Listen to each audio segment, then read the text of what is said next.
नमस्कार। हामी आज यो पहिचानको प्रश्नमा केही छलफल गर्न गइरहेका छौँ। यो भर्चुअल संसारले हामीलाई एउटा सुविधा प्रदान गरेको छ। कोठामै बसेर विभिन्न मानिसहरूसँग, विभिन्न क्षेत्रका मानिसहरूको बीचमा अन्तर्क्रिया गर्ने जुन यो अवसर छ, त्यो अवसरलाई हामीले प्रयोग गर्दै आज हामी यो पहिचानको प्रश्न कस्तो हो, यसलाई कसरी हेर्ने, अधिकारसँग यसको सम्बन्ध के छ, हामीले उठाइराखेका जातीय, भाषिक, धार्मिक, क्षेत्रीय मुद्दाहरूसँग यसको सम्बन्ध कस्तो हुनुपर्छ, त त्यो बारेमा हामीले जुन ढङ्गले बुझिरहेका छौँ, जुन ढङ्गले कुराहरू उठाइरहेका छौँ, जुन ढङ्गले राजनीतिक प्रश्नहरू उठिरहेका छन् समाजमा, त्यो कति सही छ, कति हामीले आफूलाई त्योसँग गाँसेर एकदम आक्रामक ढङ्गले यी मुद्दाहरू उठाउनुपर्छ भन्ने बारेमा पनि मन्थन गर्न आवश्यक देखेर हामीले यो भर्चुअल मिटिङ मार्फत आफ्नो समूहमा छलफल गर्नलाई आज यो विषय छनौट गरेका छौँ। मूलत पहिचानको प्रश्न हामीले ऐतिहासिक रूपमा हेऱ्यौँ भने अधिकारसँग गाँसेर जहिले पनि उठाउने गरिएको छ। राजनीतिक क्षेत्रमा होस् अथवा सामाजिक अभियानको क्षेत्रमा होस्, यसको सुरुवात चाहिँ यो लैङ्गिक रूपमा, सामाजिक रूपमा विभिन्न वर्गहरूले उठाउने गरेको प्रश्न नै पहिचानसँग गाँसेर मेरो राष्ट्रियता, मेरो धार्मिकता, मेरो जात, मेरो क्षेत्र, मेरो भाषा, मेरो लैङ्गिकताको अधिकारको कुरा चाहिँ पहिचानको रूपमा स्थापित गर्नको निमित्त अधिकार आवश्यक हुन्छ भन्ने किसिमले यसलाई उठाउने गरिएको छ। त यो ऐतिहासिकता कसरी सुरु भयो भन्दाखेरि पहिचानको प्रश्न चाहिँ खास गरिकन प्रथम विश्वयुद्ध अगाडिदेखि युरोपमा चाहिँ एकदम जटिल मुद्दाको रूपमा उठेको पाइन्छ। पहिले युरोपमा कुनै पनि देशमा सामन्तहरूलाई मात्र मतदानको अधिकार हुने, उनीहरूले प्रतिनिधि पठाउने र असाध्यै सानो वर्गले छनौट गरेको मानिसले असाध्यै धेरै मानिसहरूलाई चाहिँ शासन गर्ने, यो खालको परिपाटीको विरुद्धमा मानिसहरूले यो भोटिङ अधिकार, मताधिकारको प्रश्न चाहिँ उठाए। त्यसलाई पहिचानको प्रश्नसँग जोडियो। त्यो जोडिसकेपछि मानिसहरूले के ठाने भने मेरो चिनारी मताधिकारसँग सम्बन्धित छ भनेपछि अधिकार स्थापित गर्यो भने मेरो पहिचान हुन्छ। एक किसिमले कुरा ठिकै थियो। त्यस पछाडि केही मानिसहरूले अधिकार प्राप्त गरे, अलिकति विस्तारित भयो। राज्य यन्त्रमा शासन गर्ने मानिसहरूलाई चुन्ने अधिकार एउटा ठुलो जनसमूहले प्राप्त गर्यो। गरिब किसानहरू, मजदुरहरू, सर्वसाधारण मानिसहरू त्यो अधिकारबाट लाभान्वित भए। तपाईले हेर्नुभयो भने यो प्रथम विश्वयुद्धभन्दा अगाडिसम्म पनि कयौं देशहरूमा महिलालाई अधिकार, यो मतदानको अधिकारबाट वञ्चित गरिएको थियो। आफैलाई शासन गर्ने मानिसहरू चुन्ने अधिकार उनीहरूले प्राप्त गरेका थिएनन्। त्यसमा ठुला आन्दोलन भएको छन् इतिहासमा। संसारको इतिहासमा हेर्ने हो भने महिलाहरूले अधिकार प्राप्त गर्न थालेको 18औं शताब्दीको अन्त र 19औं शताब्दी पछि मात्रै हो। खास गरिकन औद्योगिक क्रान्ति पछि मानिसहरूको चेतनामा जुन किसिमको विस्तार भयो, त्यो विस्तार पछि मानिसहरूले के सोचे भने मेरो पनि हिस्सेदारी चाहिन्छ है यो सामाजिक राजनीतिक मुद्दाहरूमा भनेर उनीहरूले अधिकार खोज्न थाले। प्रथम विश्वयुद्ध पछि युद्ध, विध्वंस, महामारी आदि कुराहरूले मानिसको विनाश मात्रै गर्दैन, यसमा चेतनाको अभिवृद्धि पनि गर्छ। मानिसले जब सङ्कटको अनुभव गर्छ त्यसबाट निस्किनको निम्ति, त्यसबाट माथि उठ्नको निम्ति उसले केही उपायहरूको अवलम्बन गर्छ। त्यो उपायले समाजलाई उथल पुथल बनाइदिन्छ, सोच्ने तरिकामा व्यापक रूपमा परिवर्तन गरिदिन्छ।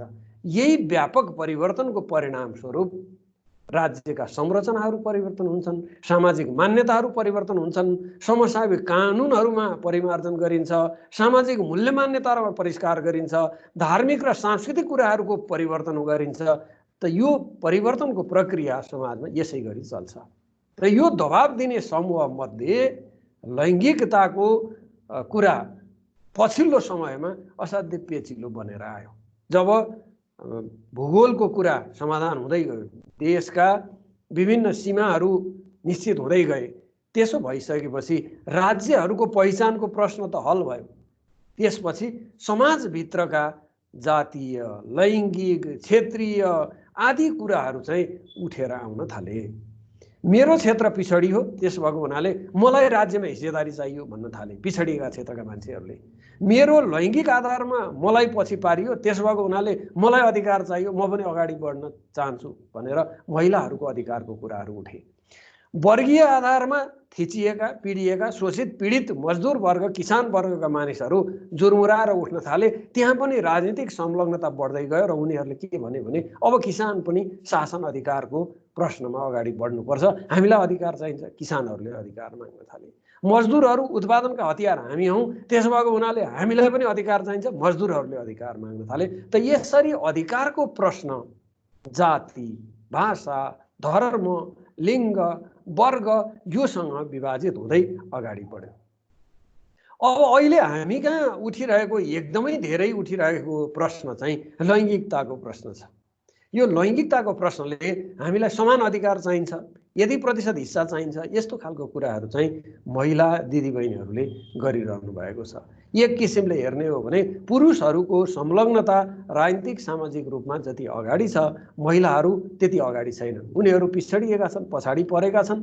तर पछाडि पर्नुमा हामीले एउटा प्रश्न चाहिँ असाध्यै एकाङ्गी ढङ्गले उठाएका छौँ कि पुरुषहरूले थिचोमिचो गरे त्यसकारणले हामी पछि पऱ्यौँ भन्ने ढङ्गले जुन उठाइएको छ, त्यसलाई चाहिँ अलिकति मन्थन गर्नुपर्छ, अलिकति पुनर्विचार गर्नुपर्छ र अलिकति हाम्रो सामर्थ्य र शक्तिको र प्राकृतिक पहिचानको प्रश्नलाई पनि अलिकति विचार गरेर हेर्नुपर्छ भन्ने मलाई लाग्छ।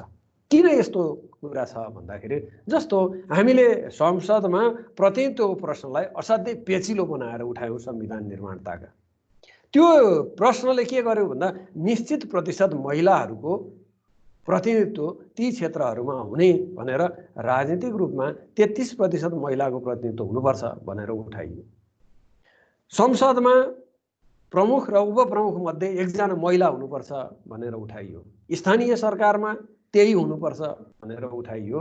तर क्षमताको प्रश्न त्यत्तिकै पेचिलो बनेर आएको छ। अहिले हाम्रा अधिकांश यो लैङ्गिक आधारमा समावेशी ढङ्गले चुनिएका महिला मित्रहरूको क्षमताको कुरा चाहिँ अहिले सार्वजनिक सञ्चार माध्यमहरूमा पनि आइरहेका छन् र सामाजिक रूपमा पनि उठिरहेको छ।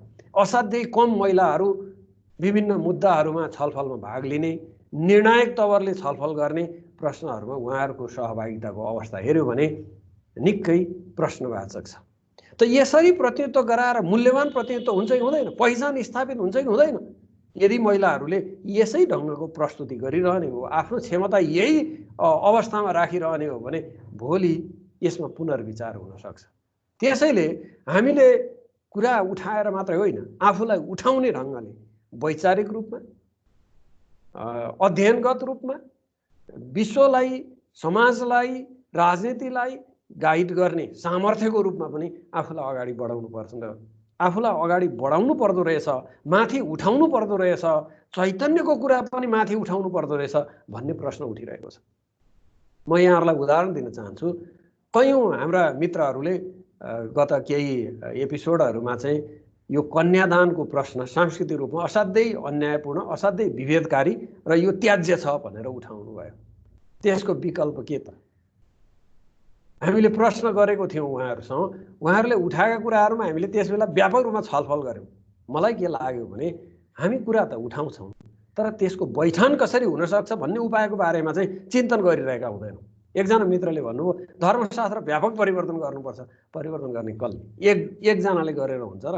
त यो सामूहिक चैतन्य हाम्रो चाहिँ जबसम्म माथि उठ्दैन तबसम्म रीतिथितिका कुरा, परम्पराका कुरा, संस्कारका कुरा, कानुनका कुरा परिवर्तन हुँदैन। त्यो परिवर्तनको निमित्त त्यो वर्गले आफ्नो क्षमता पनि माथि उठाउनुपर्छ, आफ्नो चेतना पनि माथि उठाउनुपर्छ, आफ्नो वैचारिक पक्षलाई पनि माथि उठाउनुपर्छ।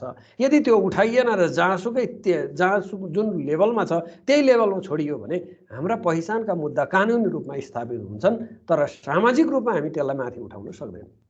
उदाहरणको निमित्त हामीले एउटा कानुन बनायौँ, सामाजिक सुधार ऐन 2032-33 सालतिर बनेको कानुन हो। त्यतिखेर त्यो मुद्दा कसरी उठ्यो भन्दाखेरि असाध्यै धेरै जन्ती लैजाने, भोज भतेर खुवाउने र त्यो भोज भतेरमा संलग्न हुने मानिसहरूले न उनीहरूले खाएको अनुभूति हुने, न त्यो खर्च गर्ने मान्छेको खर्चमा बिताउने। त्यो भइसकेपछि राज्यले के ठान्यो भने यो ठुलो विकृति भयो, यसले फाइदा पनि गरेन, यसलाई चाहिँ सुधार गर्नुपर्छ भनेर कानुन त बनाइदियो। तर समाजले त त्यसलाई स्वीकार गरेन। समाज त्यो स्वीकार गर्ने चैतन्यको लेभलमा उठेकै थिएन। त्यो नउठिकन बनाएको कानुन अहिलेसम्म 30-40 वर्षसम्म त्यो कार्यान्वयन विहीन अवस्थामा रहिरह्यो। अब खारेज गर्न पनि सकिया छैन, युगीन चेतना उठाउन पनि सकिया छैन। यो दुविधाको अवस्थामा हाम्रा कानुनी अधिकार, कानुनी कर्तव्य, कानुनी प्रावधानका कुराहरू रहन्छन्। त्यसैले हामीले कुनै पनि पहिचानको प्रश्न उठाउँछौँ, कुनै मुद्दा उठाउँछौँ, कुनै कानुनी र सामाजिक प्रश्नहरू उठाउँछौँ समाजमा भने त्यो उठाउने वर्गले चेतनाको विकास कसरी गर्ने हो, त्यो कुराको हामीले चाहिँ रियलाइजेसन कसरी गर्ने हो भन्ने कुरा पनि सँगसँगै अभियान चलाउन सकेन भने यस्ता मुद्दाहरू कालान्तरमा गएर फिक्का पर्दै जान्छन्। यो पहिचानको प्रश्नलाई अहिले जोडतोडले लैङ्गिक र जातीय प्रश्नसँग जोडेर उठाउने गरिएको छ। त यो लैङ्गिक र जातीय प्रश्न, पहिचान र अधिकारको प्रश्न यी छुट्टै कुराहरू हुन् भन्ने मलाई लाग्छ व्यक्तिगत रूपमा। किन त्यस्तो लाग्छ भन्दाखेरि मानिलिनुहोस् तपाईँ एउटा महिला हुनुहुन्छ, अथवा कुनै जाति विशेषको हुनुहुन्छ, अथवा कुनै क्षेत्र विशेषको हुनुहुन्छ, तपाईँको पहिचान कानुनले स्थापित गरिदियो, नागरिकता तपाईँको नामबाट पाउने गर्यो, नागरिक अधिकार तपाईँले प्राप्त गर्ने कुरा गर्यो, सबै कुरा गर्यो। तर महिलाहरूको समग्र चेतना अलिकति सामाजिक रूपमा माथि उठेको अनुभव गर्न सकेन भने तपाईँ कहिलेसम्म त्यो कानुनी अधिकारको प्रयोग गर्न समर्थ हुनुहुन्छ? यो बहुतै पेचिलो प्रश्न छ। अहिले हामीले यदि विचार गर्यौँ भने हाम्रो चैतन्यको खोजी दुई किसिमले गर्न सकिन्छ। तपाईले लैङ्गिक रूपमा तपाईँ महिला हो कि पुरुष हो यो प्रथम कोटिको होला। धार्मिक रूपमा तपाईँ हिन्दू हो कि बौद्ध हो कि मुसलमान हो कि अथवा अर्को कुनै धर्मको हो कि त्यो कुरा तपाईले आफ्ना डकुमेन्टहरुमा, आफ्ना पहिचानका कागजातहरुमा लेख्नुहुन्छ होला। क्षेत्रगत रूपमा हेर्ने हो भने तपाईँ फलानु बागमती क्षेत्रको, तपाईँ कर्णाली क्षेत्रको, तपाईँ सुदूरपश्चिम क्षेत्रको त्यो लेख्न सक्नुहुन्छ होला। जातीय आधारमा हो भने क्षेत्रीय हो कि बाहुन हो कि दलित हो कि मुस्लिम हो कि महिला हो कि त्यो कुरा लेख्नुहुन्छ होला। त त्यो आधारमा लेख्दैमा के तपाईको पहिचान स्थापित हुन सक्छ? त्यो सधैँ रहन सक्छ? यो प्रश्न भने बडा पेचिलो छ। एकछिनको लागि तपाईँ आँखा बन्द गरेर सोच्नुहोस् त, तपाईले महिला भएर जे अधिकार खोजिरहनु भएको छ त्यो कतिन्जेल कायम रहन्छ? कहाँ प्रयोग गर्नुहुन्छ? त्यो तपाईको खुसी र आनन्द त्यसले अभिवृद्धि गर्छ? यदि अभिवृद्धि गर्दैन भने पहिचान के को लागि? तपाईले एकछिन प्रश्न गर्नुहोस् आफैलाई। तपाईँ आँखा बन्द गरेर एकछिन विचार गर्नुहोस् त, तपाईको महिला कहाँ छ? तपाईको क्षेत्र कहाँ छ? तपाईको जाति कहाँ छ? तपाईको धर्म कहाँ छ? कति स्थायी छ त्यो? त्यसले हरेक कुराले तपाईलाई दिन खोजेको अथवा लिन खोजेको, प्राप्त गर्न खोजेको कुरा के भन्दा तपाईले आफ्नो पहिचान प्राप्त गरेर तपाईले खुसी र सन्तुष्टि खोजेको होइन, आत्मसम्मान खोजेको होइन। त्यो दुई किसिमले गर्न सकिन्छ। एउटा बाह्य रूपमा यो कानुनी सुधार गरेर तपाईलाई अहंकार तुष्टि गर्न सक्नुहुन्छ। ए मैले यति गरेँ बडा गौरव गर्न सक्नुहुन्छ। यसलाई अर्को किसिमले तपाईले हेर्नुहोस्, आन्तरिक चैतन्यको रूपमा। मेरो लैङ्गिक पहिचानै मेटिन्छ बिहा गरेपछि भन्नुभयो मित्रहरूले। त यो लैङ्गिक पहिचान तपाईले कायम राख्ने गरी यदि सोच्नु भएको छ भने बिहा नगर्ने अवस्थामा पुरुषको थिचोमिचोमा म किन पर्ने, म आफै सक्षम छु भन्ने हिसाबले किन नजाने? त्यो स्वतन्त्रता तपाईसँग छ। त्यो छनौटको स्वतन्त्रता हामीले प्रयोग गरेर आफूलाई माथि उठाउन किन नसक्ने त भन्दा हामी जैविक हिसाबले बाँधिएका छौँ। फेरि प्रश्न आउँछ, हाम्रो लैङ्गिक चाहनाहरू परिपूर्ति गर्नुपर्छ जैविक हिसाबले, त्यसकारणले विवाह अनिवार्य छ भनेर भन्छौँ। त विवाह पनि त्याग्न नसक्ने, अहिलेको अवस्थामा मेरो अधिकार पनि हनन हुन्छ भनेर सोच्ने कुराले त तपाईलाई द्वैधता सिर्जना गर्छ। प्रश्न हुनुहोस् त्यसमा। छनौटको स्वतन्त्रता तपाईसँगै भित्र छ कि तपाईले पहिचान गुमाउने कि तपाईले प्रेम, वात्सल्य, ममताको एउटा सामाजिक यो वैवाहिक सम्बन्धको प्रयोग गरेर तपाईँ आनन्दित हुने। विकल्प तपाईँसँग दुईटै छ, एउटा मात्रै विकल्प कहिले पनि हुँदैन। निर्विकल्प भन्ने चिज संसारमा केही पनि छैन। त्यो विकल्पबाट तपाईँले प्रयोग गरेर तपाईँलाई माथि उठाउने यदि तपाईँले प्रयत्न गर्नु भने तपाईँको चैतन्यलाई, आत्मचैतन्यलाई उठाउनुपर्छ। आत्मचैतन्य बिनाको तपाईँको सोचले तपाईँलाई जहिले पनि तनाव दिन्छ। मैले देखेको छु धेरै राजनीतिक प्रश्नमा, सामाजिक प्रश्नमा, अभियानको प्रश्नमा खुब लागिराखेको मित्रहरूको चाहिँ घर व्यवहार लथालिङ्ग छ। प्रेम र सहकार्यको पारिवारिक संस्कृति नै निर्माण हुन सकेको छैन। त तपाईँले अधिकार खोजेर समाजलाई योगदान दिन्छु भनेर दिनभरि हिँडेको अर्थ के भयो? तपाईँको परिवार लथालिङ्ग छ, तपाईँका छोराछोरीहरू असन्तुष्ट छन्, तपाईँको श्रीमान असन्तुष्ट हुनुहुन्छ, तपाईँको श्रीमती असन्तुष्ट हुनुहुन्छ भने तपाईँको अधिकारको नाराले तपाईँलाई स्वयंलाई के दिन्छ? जीवन समृद्धिको हिसाबले पनि यो पहिचानको प्रश्नलाई हेरौँ। तपाईँ खोज्नुहोस्, एकान्तमा बसेर खोज्नुहोस्, मैले लैङ्गिक पहिचान खोजेर प्राप्त गर्न खोजेको कुरा के? यदि प्राप्त गर्न खोजेको कुरा तपाईँले भने जसरी प्राप्त गर्न सक्नु भएको छैन भने वैकल्पिक बाटो खोजौँ। बडो राम्रोसँग यो लैङ्गिकताको प्रश्नमा हामीले आफूलाई माथि उठाएर हेर्न सक्यौँ भने त्योभन्दा सुन्दर संसार, सुन्दर सुखको अवस्था प्राप्त गर्ने सम्भावना हुन सक्छ। मानिलिनुहोस्, तपाईँले बिहा गरेर तपाईँको पहिचान, लैङ्गिक पहिचान हरायो एकछिनको लागि, जातीय पहिचान पनि हरायो एकछिनको लागि, क्षेत्रीय पहिचान पनि हरायो एकछिनको लागि, भूगोलकै पहिचान, तपाईँको नागरिकताको पहिचान पनि हरायो एकछिनको लागि। विदेशीसँग बिहा गर्नुभयो, के गर्नु? तपाईँको नागरिकताको पहिचान सिद्धियो, तपाईँको बोर्डर काटेपछि। अब तपाईँले प्राप्त गर्ने कुरा के त्यसपछि भन्दा तपाईँले खोजेको आनन्द, एउटा प्रेमपूर्ण मान्छेसँगको सम्पर्क होइन। यदि त्यसो हो भने तपाईँले त त्योभन्दा ठुलो कुरा प्राप्त गर्नुभयो नि। तपाईँले जीवनको खुसी खोजेको होइन यसबाट? त्यो हो भने त तपाईँले उपलब्ध भइसक्यो नि तपाईँको अगाडि। अब त्यो पहिचानको प्रश्न तपाईँ खोजेर किन तनाव लिनुहुन्छ बेकार?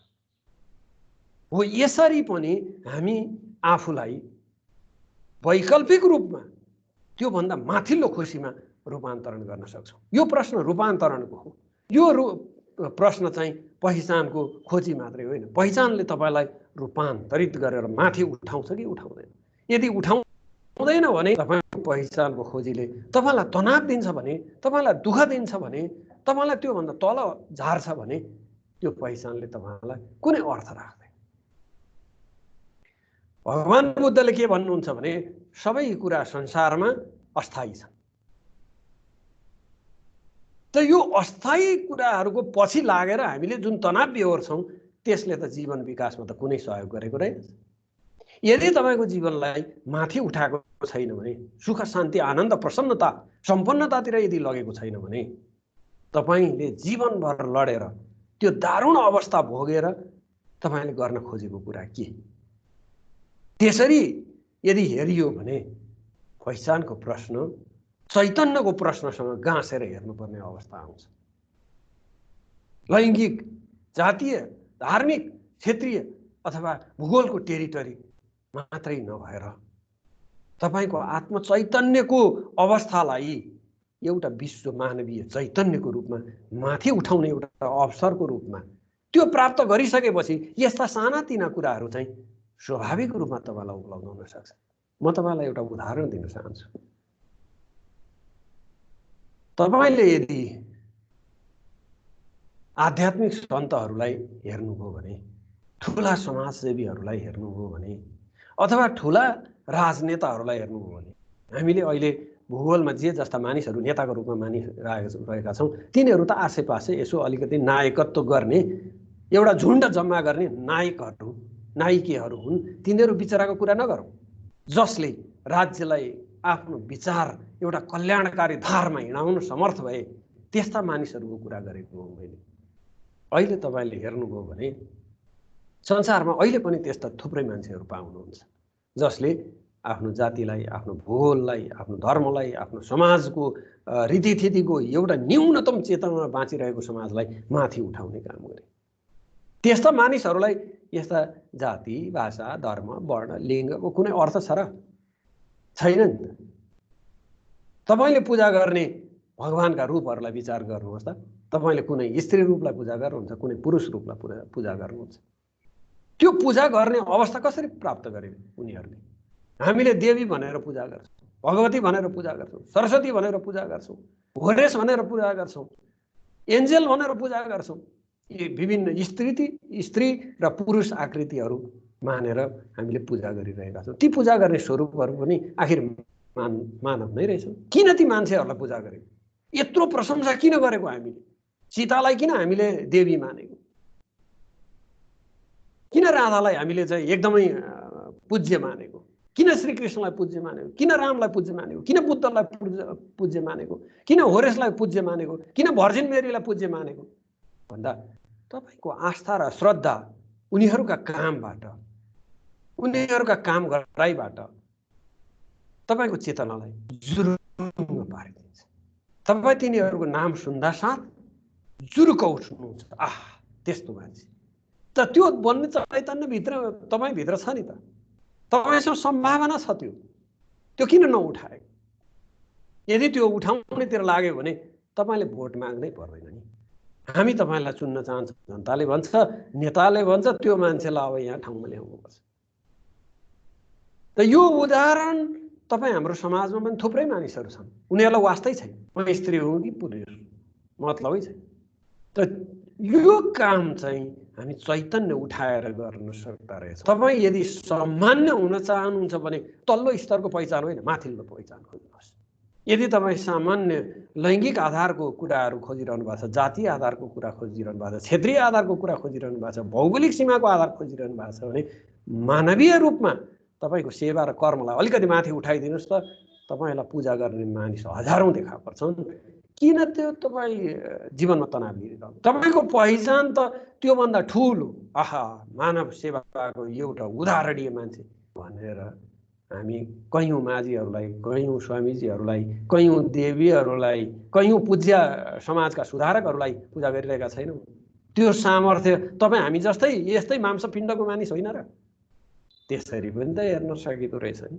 त यो जीवनको आनन्द र खुसीसँग यदि तपाईँले पहिचानको प्रश्नलाई गाँच्दै लैजानुभयो भने तपाईँलाई चैतन्यलाई माथि उठाउनुपर्छ, माथि उठ्नुपर्छ, माथि उठाउन प्रयत्न गर्नुपर्छ। त्यसपछि यी सानातिना कुराहरू फिका हुँदै जान्छन्। म तपाईँलाई पहिचान गरेर राजनीतिक अधिकार प्राप्त गरेको र पद ओहदा प्राप्त गरेका केही मानिसहरूको उदाहरण सम्झिन आग्रह गर्छु। ती मानिसहरूको आयु कति वर्ष? 5 वर्ष, 10 वर्ष, 15 वर्ष माननीय भइसकेका मन्त्री भइसकेका मानिसहरू तपाईँले हेर्नुभयो भने त्यो पदबाट खुस्किसकेपछि कसैले पनि नमस्ते गर्दैन। डिप्रेसनको शिकार भएका छन् बिचराहरू। सचिवको ओहदा प्राप्त गरेको मान्छेहरू कहाँ जागिर पाइन्छ बाबा भन्दै कयौँ निम्न स्तरको नेताहरूको पछि लागेर गएर धनुष्टङ्कार नमस्ते गरिरहेका मानिसहरू छन्। उनीहरूको पहिचान त सचिवको थियो नि त, कुनै ताका गाडी चढेर हिँड्थे, समाजमा आउँदा बडा रवाफ जस्तो लाग्थ्यो, करोडौँ रुपियाँको बजेट खर्च गर्ने अधिकार राख्थे। तर कुर्सी सकिएपछि त सँगसँगै सकिँदो रहेछ नि त। त्यो कुर्सीको पहिचान कति वर्षको हुँदो रहेछ भन्दा 5 वर्ष, 7 वर्ष, 10 वर्ष पास। त्यो बेलामा जीवन बाँच्ने शैली र तरिका उनीहरूले माथि उठाएको भए जीवनभर पुजिन सक्थे। आएर खुट्टामा ढोक्थे मान्छेहरूले। त्यो कुरा त हामीले गरेनौँ। समाजको अभियानसँग पनि गाँसे गऱ्यौँ के भन्दा मेरो छोरीलाई यो सरकारको छात्रवृत्ति कसरी दुरुपयोग गरेर अमेरिका पठाउने होला त्यो गऱ्यौँ। नेताहरूले अलि ठुलो कुर्सी मन्त्री कसरी पाउने होला त्यता प्रयत्न गऱ्यौँ। अलिकति धेरै बजेट कसरी दुरुपयोग गरेर खल्ती भर्ने होला त्यतातिर गऱ्यौँ। यदि तपाईँको अधिकारको प्रश्न यस्तै कुराहरूसँग अल्झेको हो भने त तपाईँलाई फेरि पनि भोलि माथि उठाउनेवाला छैन। त त्यति छोटो, त्यति सीमित, त्यति सानो, त्यति अल्प अवधिको पहिचान खोजेर के गर्नुहुन्छ?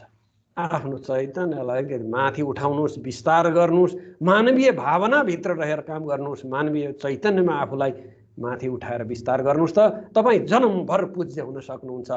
त्यो दिशातिर हाम्रा पहिचानका प्रश्न, अधिकारका प्रश्न लगेर लक्ष्य उन्मुख बनाउँ त तपाईँको जय जय हुनसक्छ। तपाईँ आनन्दित हुन सक्नुहुन्छ, तपाईँ सुखी हुन सक्नुहुन्छ, तपाईँ सम्मानित हुन सक्नुहुन्छ।